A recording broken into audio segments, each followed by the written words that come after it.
am I happier now as an individual in my life after leaving the Jehovah's Witness organization? And I would say yes. I mean, without a doubt. There's a lot of sadness leaving the organization. There's certain family members and friends that shun me, that don't want anything to do with me, which bums me out. But again, if you don't focus on that, the fact that I'm actually able to make a difference in the world, live true to myself, live true to my fellow humans, that's a great thing. I wouldn't have it any other way. To get an education, I went back to college at age 30 to get an education and to travel abroad. I did some of that as well, and to experience and meet different walks of life. Just enlightens you to the variety of humanity, the fact that there is way more good than bad in the world. You know, we were raised to believe that there was more bad in the world than good. I think for a majority of people in it, it is a religion that promises something that is desirable and hope-affirming, because, I mean, it promises a world with no death. It promises a world with no sin. It promises a world with peace, no war. I mean, that's a great story, ideal to strive for. So I think a lot of the people in it are wanting that kind of promise, that future promise. But then you have those psychotics that are part of the congregation too, who, for them, it's a way to be, to have power, to lord it over others, to borrow a scriptural term. But yeah, I don't know. When I was in it, for me, it was about making the world a better, like hoping for a better world. That was what I was about. Like when I would preach, I was sharing with people that there was a future coming that would do away with all the negative things in our world, and that there would be a world of peace and joy, and you'd be able to pursue your interests and live happily. For me, that's what it was back in the day, and I think a lot of people are like that.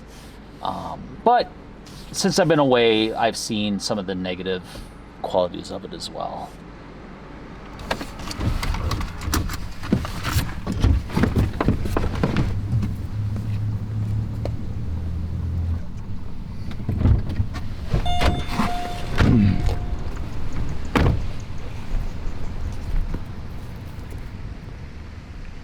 This is my 10th anniversary of, I kind of realized it this morning, I'm 42. I just associated when I was 32, and it was right in early to mid-July, 10 years ago. And yeah, it's kind of neat that that anniversary almost passed me by without me remembering.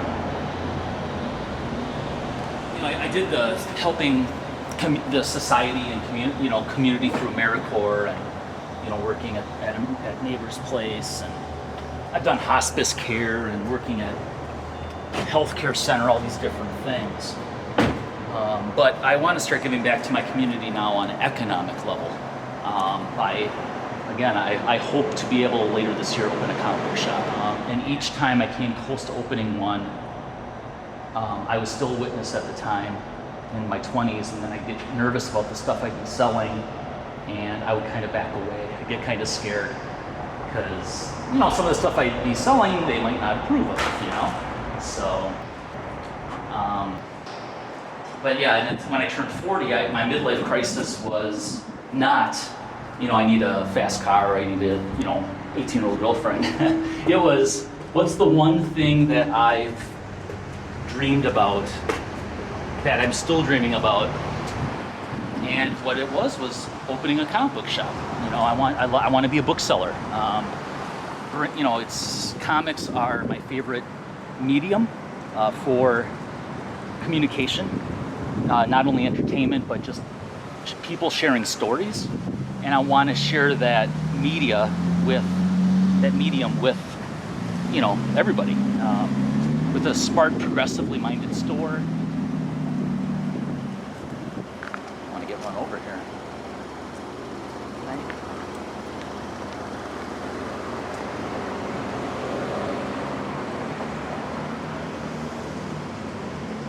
And Wausau hasn't had a comic shop in 20 years. I gotta say hi to Frank.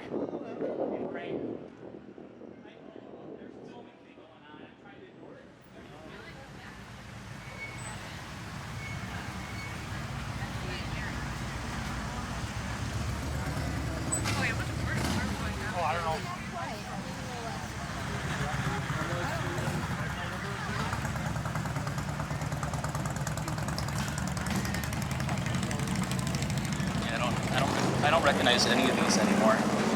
Any of these books. I wish. Hi. How are you? I'm doing fine. A question. I know other congregations in the Wausau area. There are, yes. How do you guys? I've seen different Are you recording us?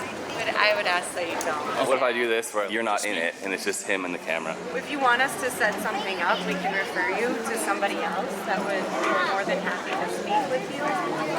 But we're not allowed to record Sure. So, but you're welcome to help yourself. I'll pass it. No problem. Take care. Can you recognize them at all? No, not at all. There's, I see the cart people and I don't recognize them. One of the things about comics that I think one of the reasons I might love it so much as well as a medium is, again, it was that thing that wasn't filtered. And so I was able to experience stories that widened my perspective on things as a young person, junior high, high school, into my 20s. So yeah, it's important for me because it definitely was kind of like, I think it was one of those things, one of those things that kind of pulled me, kept me sane. Comics are the thing in my life that have the longest presence in my life, besides my family. The biggest constant is comics. I'm hoping to be able to have a store in town that will be a place where people can get comics and enjoy comics and read comics and discover not only great stories, but hopefully broaden their minds to other people's experiences. So yeah, I brought this. Scott, this is the comic I have a story published in. For a long time there, I actually dreamed about being a comics writer, and some of the artists in here are actually are names in the comics industry.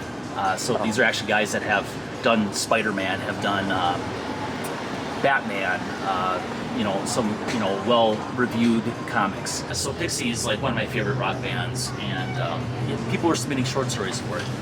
And I'm like, I wonder if I can get in there somehow. I looked at the songs that were listed that that they were doing stories on, and they one that was still available was Nimrod's Son. And so one of my favorite Pixies songs, and the story came to me, and I wrote it, and then I found an artist, and and I ended up getting kind of really approached the editor of this and publisher and said, hey, I don't know if you still have room for doing a story, but here's a complete story, Break the Walls, Nimrod's Son, and he took it. Got more drinks in the Thank you. Yeah, I think we're thinking drinks. Okay. It's a story about it's an autistic alien looking for his father. And it's kind of inspired by Ray Bradbury, and there's that Tower of Babel artwork that I found striking. So it's kind of a surrealistic tale. So yeah, it's a little short story, but I got paid for it, and I got a whole bunch of comp copies, and so I can actually say, hey, I'm had a comic book story published. Mm-hmm. So this is as a witness. No, this was years later. Okay. This was, like I said, I disassociated 10 years ago this month. So that would be 2008. And this was published in 2012. So this was 4 years later. Okay. Yeah. Again, maybe I would not have taken this chance if I still was a witness. Right. So, You think you'll do it again? Yeah, I still keep my eyes peeled for the occasional anthology because short stories are fun to write. They're not a big commitment. It draws inspiration very directly from the lyrics, and I think I kind of present a story that you could kind of in a linear way map to the song Nimrod's Son. But I've always loved Nimrod's Son because it's the point of view of the character who is the son of Nimrod, and Nimrod was the great hunter in Genesis who built a tower in defiance to God. And God ends up saying, you can't do that. Man cannot elevate themselves to my level. I'm gonna jumble your languages, and then the tower becomes the Tower of Babel. And there is, a classic piece of art done by the artist. I have to refresh my memory here. Peter Bugel, who did this really awesome piece of art of the Tower of Babel. And so, again, this story kind of came to me right as, like, when I decided to do Nimrod's Son, all of a sudden I had this story in my mind. I had the visual of this from that painting, and then I wanted to do a kind of a surrealistic sci-fi story inspired by the works of Ray Bradbury, and so I ended up kind of drawing some inspiration from the face on Mars. The idea of astronauts who are aliens who actually had built these things on Mars and came to Earth and built the pyramids. And I don't believe these things. Please know that I don't believe that. But I think it's interesting. It's interesting, humanity's inclination to kind of project themselves throughout the cosmos. I'm kind of imagining Nimrod as this kind of mythological being. So this is essentially kind of a mythological Mars. Tower of Babel has been built by Nimrod's son's father, Nimrod. Something has happened where essentially that culture and society has been wiped from existence, essentially.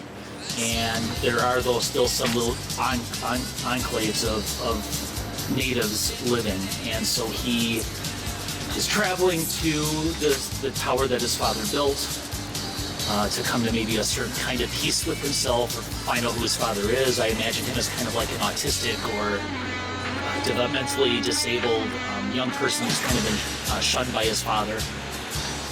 Comes to to the tower, ends up almost running over one of the natives, gets in an accident, and then he is brought in by the natives, and again, their languages have been confused, and so you have an ailing grandmother, a family, and Nimrod basically Nimrod's son travels this world. He's able to communicate or able to translate language, and so he kind of allows people to communicate with one another. And so this family can't communicate with one another. The grandmother's ailing, and the daughter decides she wants to say goodbye, and Nimrod translates for her, and then the old lady dies, and then Nimrod's son also passes away at that moment. And it ends with the last phrase, "Bury me."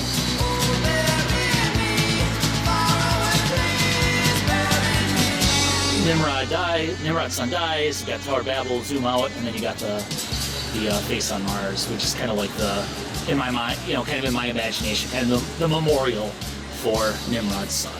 So it's just, I guess the theme is about like disconnection from family, and trying to come to peace with that, come to grips with that. And I think that's a theme, and I didn't realize this when I wrote it, but I did realize this years later, is that's a theme that is true to me. Like, I am my father's son. I don't have the relationship with him I used to have because I disassociated from the West Bible and Tract Society, and my family, a good chunk of my family has decided they don't want anything to do with me. And that's something that you're always processing. And so I think subconsciously I kind of projected some of those feelings into this short story, which is kind of cool when you realize it, like, whoa, that's kind of a neat theme or idea that obviously is deep to me, and it just kind of came out. Again, the idea of disconnection from family and being able to maybe tell them that I love them. And because I it's when the shunning kicks in, you don't have a lot of opportunities to tell people that you love them, that are still in the organization.